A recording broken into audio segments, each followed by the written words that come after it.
Enti asem no enya do headquarters. According the almighty Twene Jonas, according the king of all warm up. Efa betting tax Mahama eye free no mo. Ede Sports Levy abehye no.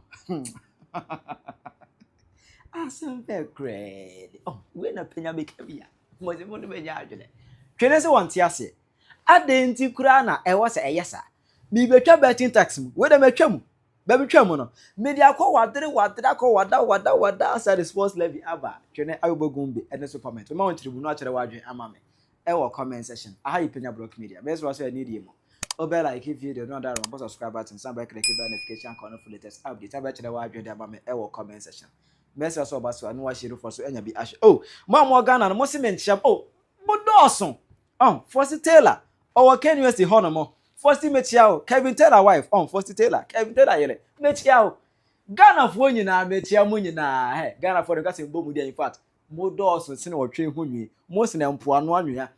Mint Mumina Mudin. More doors will pay ye. The Ghana for na there be a moje better. Edum data band of Basham Yano Ain. Munina Yagopon in Shiramo. My breast word you my Oma Muncha. Scam no to data band of Basham de Bian. Ghana how economy city.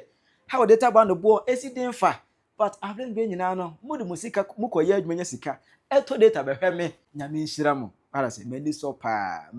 enya bo paye. Enya se mo akontum kwa na mebu omodi da bi. Ghana for mo dawson pa mpempem nkuma me ga se me bom din ba ko a ye nkonde video no ka ye nwie. Enka ye nwie video no etini mu nyina no nyame enhira mu nyina han. O nhira mu nyina obake. Now let's go to the story. Obeka ya nansi yamu ene ba mframa mu se betting tax na omo ya fi hono mo no ase omo sa de ne replica bi eba ase no de emba for betting emba for gambling ko da bi eba on a general sports ase ya to the Sports Levy. Government is introducing a sports fund that will be able to take care of, or we will have a well-structured funding for sports. We do not have that, and because we do not have a fund, just like the way we have for education, for health, and the rest, it's actually challenged our supports for sports and sporting activities. Young people qualify, they struggle, they go through all the processes, and you are unable to push them to participate in the competition. So the government have decided to establish a sports fund, a fund into which all manner of contributions will go into the private corporates, the public corporates, individuals, government itself, and through many other sources will be able to put money in there to use in the development of sports. What is before Parliament now, and does it come with a levy? Because that's a media discussion that the government is let's work with what is before Parliament. You see it. Every document that goes to Parliament, you would find it. You can't establish a fund without a levy. Surely every fund must have a form of a levy that contributes into the fund. I can't specifically here say what levy will be approved by Parliament or not. The bill will be laid in Parliament when Parliament resumes, and Parliament will go through the processes to get the act passed. And once it is passed, a legislation will be developed. That Sports Levy in fact obia betu bi because betting tax na ka betu madwane kono me abeti e bet minimu bi twa bi da bet ba ye me o ye sha bet e be kire me a minim se sitie de no aka team we are ne wa shego minimu omuka so mutimi twa omutimi twa se both team to score ana hwan win ana omutimi twa se first abia nipa player we de na bet achi ball ba akopɛ kwase ase we what dey there omutimi twa that ke obi ka catch say oh mami obetima a bet ne say player we be ba kura no share boxer na obuye de bu I say betting tax in there me ameti am ni bet me anka me emfa me ho what I say emfa me but Sports Levy there obia betua bi ema ado be media ne so TikTokers for no kura din ka be ka omo ensem efa o ka bi kire Mahama ema ando padam do bi da ka tro say abronya this crown e be share no concern on that na bo sin asem no akodo the almighty Twene Jonas akodo nanim ono so edin take aba na said ye wasi apetem Mahama no enye fedi agoro mama sa Sports Levy no fa okwasia jai sa nkwasia keka no no bia metua levy bia adan no wagimi saa nkwa oba bepe konwa di o akufo ade kronfo na de levy sem na da bia yi levy na covid levy na hwan oba obetwam oba ya wokra de wagimi kyan akufo ado no koza akufo ado de enim se ba bia ni ho akotam for na bia so de sika ekohwe no ebi ni bia nsida aye wonkwa na wagimi sika wo ginyina de onni sika wo de beren wo de bebu oman o bepe sports levy age edie ntina wo kofa obi criminal ni krom de na betena ga na ato aduane amanadi umodam kwase wa hu obi ane wo kire na o koji obi ba se me behwe ne da ebi wo wi ase mi hu bi da wo mu kromfo ene Mexico fo ne Venezuela fo criminals no so omo ampa omo a ye dan ye Ghana ni asem John Mahama hu so wa jimi John Mahama hu so ya boa ntu hu so ya kwase a obi si se wa mi he lawyer sa enie ai wa ko law school ana John Mahama wa twenum nu ama ne lawyer isi ase John Mahama e che lawyer si die enu asi wa do ma hene judge ama enu obe kan kwa asem se si a galamsey eko galamsey ni Ghana bio abira wonim se galamsey ni se si a no ma stop o ma ya de o ma stop MPP for no but isi NDC for ne se ensu enu so e ntinka machi MPP for na ma stop o na nka ma stop mu am ho NDC for no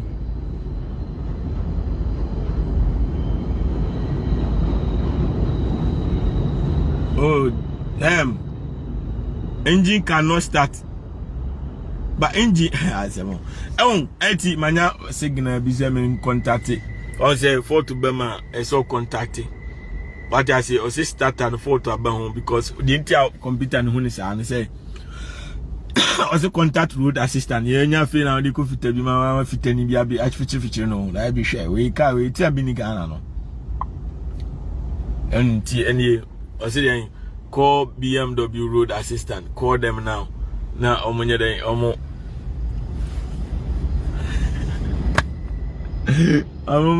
omo send software update makano na kan function. More insult on John Mahama.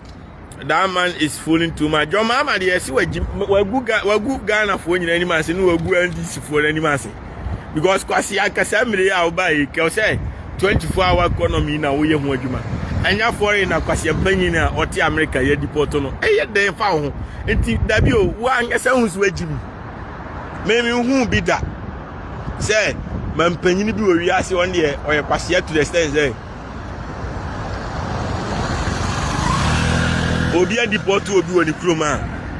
o si chinchini a me de me pa akogye no na sika me de beje sa enkofo no mintimi fantua me workers ka na mama nurse for na ekoto abama me no omti osu na saa no why na ekoto abama NDC for bi mo ye moa saa na me catch us every 1 minute bi aban bas na mu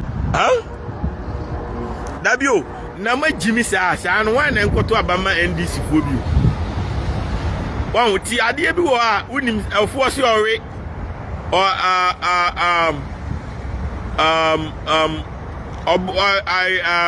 ba fine say oye ne maami onim se ne to na esa unim se wu digana fo aburo what you say o say taxpayers money e dey akotwe criminals abegu o man normal be ku Ghana fo aka ho ba wu kai hu se 4 years no ana 3 years na wo he ya e be sa to aba enti se wo ska na wo fa mo Ghana ni na de be boa for na abato times one masa immigrant fo no criminals no enkoto aba enkosala enkoto aba ma because we jimi oya aboa kura won fa so chen John Mahama aboa won fa so chen John Mahama eno kuje to abla kwa fast o criminal we dey enye no kwasea in the first place kwa mu koje obi aye de ade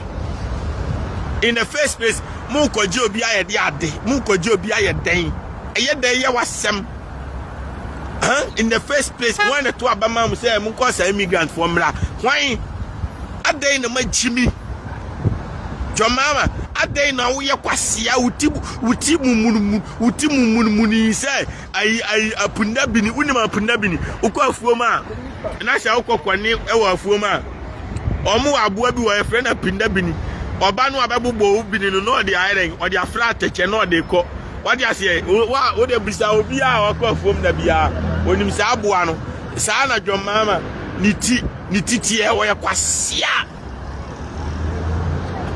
nantwie abrofo no si wa jimi chen kraman abrofo no eno ma di matema antina okuja to ti se news no mu di matema ne kwasia betan ani enyi omo kwasia nti wa ngasa adwene na otrim si wa jimi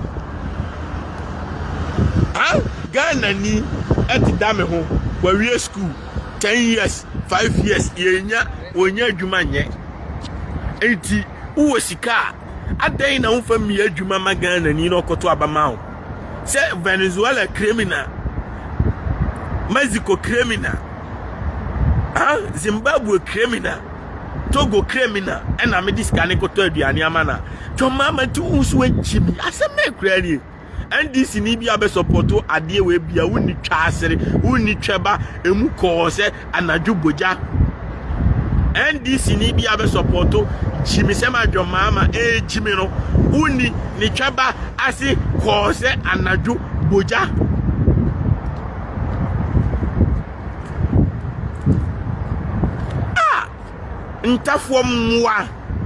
ntafo mwa mukromfo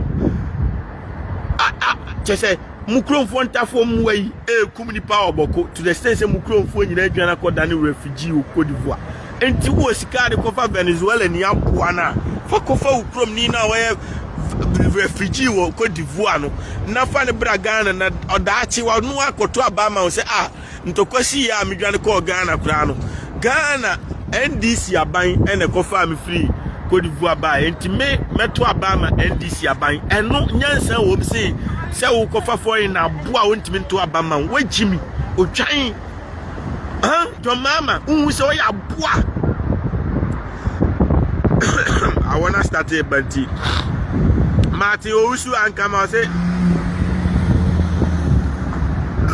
Droman Kese road is very bad and it's at Cranston North constituency. Fire John Mahama so he will fix it. John Mahama can call fix it. Domrasi road no. John Mahama no road no custom for one say. Excavator John Mahama Emma Ninu Ibrahim Mahama kwasian be no free no. A muntia duty no. Omba no dada custom for one say omo de here omo de koye ka kwan. Omo yi excavator ni nyina wi na Ibrahim Mahama kwasian panyin no. Eri excavator ni nyina koye galamsey omo yi excavator na wie no na John Mahama kwase mpanyin ni nua Ibrahim Mahama no wodi ni nyina koye galamsey sala custom for nbe ka kire mi o enti galamsey no a mo se nsuo ni nyina Ibrahim Mahama na SN because o ma stop MPP for no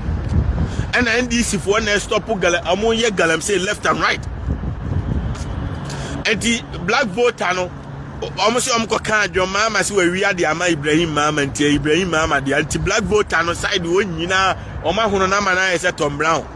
san kofa mines no ma se bibia na Asante region Ibrahim Mahama supply omo chama kutu na leader omo supply mo excavator no de sense left and right anti suo no afa na say more because we mu no omo say suo no chen MPP for no MPP for no kwa say no musuro because dey am ya Asante Fonti omusuro say omukro mu nsa asebe say we dey ntafo firisirem na begu Asante region omo senzuo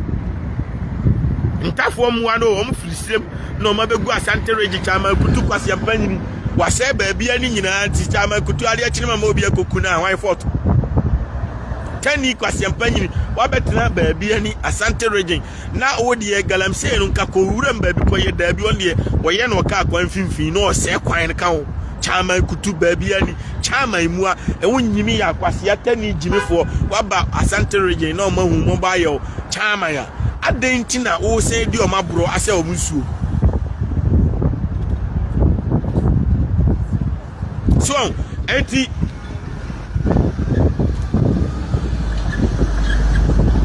yetu abana NDC nya vote a omo sere di o mairi ame kofie ena abusia panyin no dia wodi ya akosi asewa na nye wa betina wo say unim odobroni akosi asewa na unim no wow abusia panyin kro na watena asiama o ma be sell dream say Daddy Lumba estate information amenya and say Daddy Lumba estate no say they half bema busia panyin no enti onya for so ani forget say wa broni I'm odo akosi say wa say be ya anya pade no ombe why half ama abusia panyin na omo ashawfo no so kipu di aka nyina me ka kire say Daddy Lumba wa japade ne de sa na be kwa kowie dada kedi ni baby mama for bro 16 sisi ya osi one no wo Germany ne yiri ano ne ti owiye wansi aye na se die ntia because dada kedi apatakura oni bi but Daddy Lumba no or estate after estate or FM stations or schools or way nti ayada ya omoku awie no omo ba bere ometweman so age japade ni nyina ba se Daddy Lumba ne ka prete se dada kedi a nka the same way na obia oba bi akura medikuna ohun se oba bi dikuna dada kedi aye na se pu ne man kura ba kukura nsiwo ne ma bebrebe ni nyina ba kukura nsiwo because omma mi akeka nsema gu omadwin menko masa wosi kwase empanyini ba wa bobrade ya masa enye easy so eti say ayi apostle kwayo safo awi on say adwo safo ani ni group akotua sika se ye medie nua na tem say be ya omnua junior ayi no ayi boy na odi papa na chi no papa iti ase nyina boy na ya kire na adwuma na ni so obetima ye ka obetima ye TV ombe ye saa ma bibia be sei na o mada na hiafo anti adwo asafo tim enko na brantie no so tim nko na sisi a no o ma crash enti esi a no papa ni nyapade no ono si wa jabi bia ma ne ba brantie no oba wo de japade e koma na o de koma be ma ne mpena jimi enti mamunya ma adwo asafo ma meje ye di post ma no do me komenya wantimi anya ka kwan ba akokora enti mfaso ni so enti die enti na chinchini ama jimi enti kantan ka busuafo nkwasiafo mumu ache mienu abra papa ne te ase o si mini wa junior na ma training no from Kurabrem since amewo ni nyina kwa Joseph Junior and take over musima jimi enti mo be ya pam junior no na busia panyini si ma junior ne ma yi na se na busia panyini si empa junior ho na mu jimi mum nyina mbeda ne hiafo moa oba yemfa japade enhya nsa hu manage kwase abi kwanyem no na oda hospital feed ne ma on time ebe bibia be sei fama be ma no papa ne ti ase nyina na papa na yemre be ma na ekoba won manya ne sa mo de ma be ma na no ma make sure say onko ware kwase abi na oba ne nkuno no magie japade no cause adwo asafo no ye ma ne position obeja position no obetena bruchire sana mo de kantan kanisha ne sa obeja no obedi be ma bi achi wa America o na bibia dane enkukobuo bibia be sei e kan okra kire mo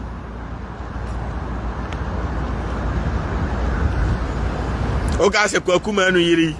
oye be ma nko obeja ne ma no so mo ntena Ghana dabi kwakuma no de ne yiri ba bruchire me de o ba bruchire na wa be fami ma aba ni omu nyina ko school papa no ma bra ba asi omu yie obeduru ye waja ne mana gu Ghana ho kwakuma anu no so eno di Pakistan ni abu achi anya oba ne betimi aye sa nkwase asemu ya be ma bia ni wa no obeye sa nkwase ade no kasa amire obetwe ne mana ba bara oba on fa ho ti on na me che no nti se kantan kawu wa building nice family, nice investment, nice companies after companies. Na papa na wuna was it me ni wa machi momfa ma me ba boy we even though say papa ni interview bebrebe o was say me wo ma mpanimfo bebrebe but me na Nyankopon ayi dia memfa machi nya no one ne kwa Joseph Junior papa ya kasa de we more than interview ahodo more than 50 ojina ba bia setem na kwa Joseph Junior no kra ya akra ketekete o no di papa na chi tuwo experience e wo de papa ne ye nyinam da bi ma jiminti ya yin free nsem mi emfa nkoma adwo asafo because adwo asafo akotua bribe ama obi enti mo ya sa mo be se bibia o wi asenya jimi ne de o ye de nimde na ye John Mahama ba ya wa jimi nya na wasise esika de hwe for na foi ba onim nyansan ko diskan be re betua na esefo ne ka no the teacher for can na continue move smoothly but this guy correct foreigner fa so be na benya foreigner no metua tax ma foreigner no me ye hwe ma de na benya enti nipa wa jimi no ya dia wa jimi wo de meche no but this can tia next for na number 1 o me save nipa nkwa enti nipa na o yare na o me save ni nkwa wa hu no e bia wo store o company obekọ akoye adwuma obenya ahoden no akotua tax ama aban no but this can come foreigner kwase ampanyi ni mani dia unyanse wo timu oi enti apostle kwaye safo abusianfo nkwasiafo e media Twene Jonas meka no kra kire mo momma abrantie no enye CEO ti se de na papa ne ti ase no ye CEO no papa no onye kwasia onim nyansa waputu akra no ana ne mani nyina onim obi asuban o man 100 kwa onim obi asuban adwo asafo kwasia ba no ne na mo ana papa no chusu se me ba we ana me ni ho a obere obehema nan na papa ne ti ase mpo kantanka bibia akra ne na eye ne baboy ne na eye entitama papa ne ntia enwuye nyina no abrantie ne na o pe bibia o di animu yebe kasa makantanka papa abrantie na kasa yebe ye bibia abrantie na kasa setem na adwo asafo no wen na odi kwoti achi enti mesramo mamu ma bibia mesei na bibini si ye nipa ye nwene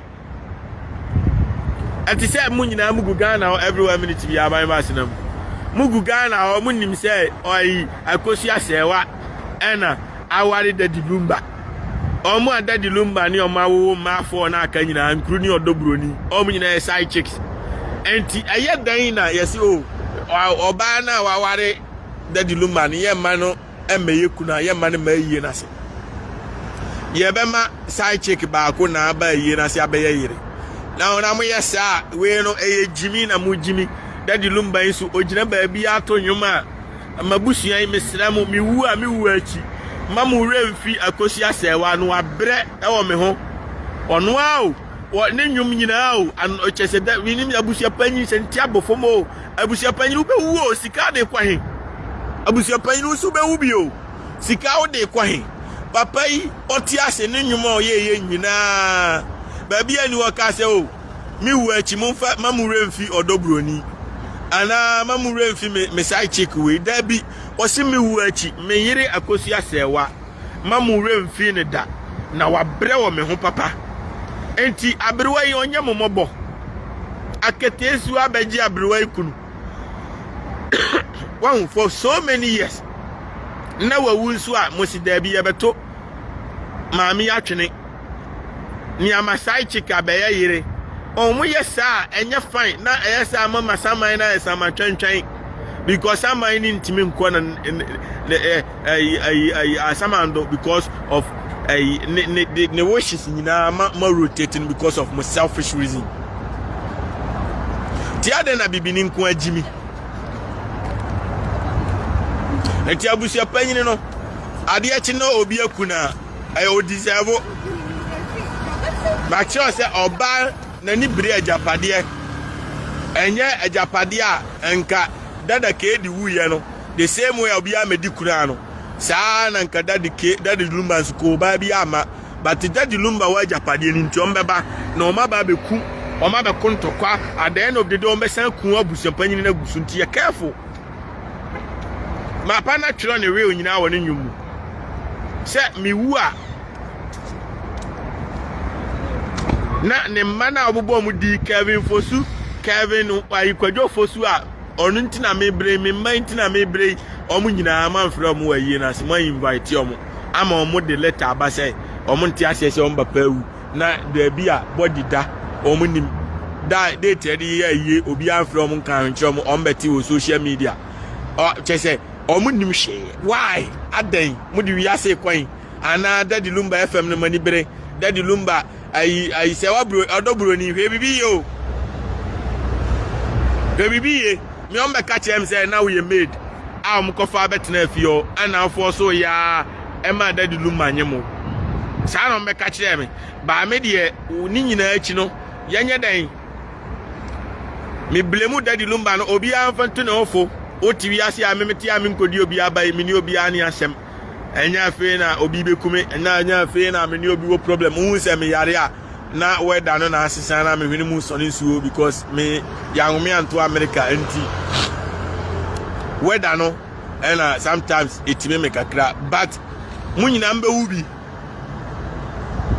dia mo ya na nya fine me dia obi a meka no crunch wa me meka busie panyini wanim se wanim se bepa afumire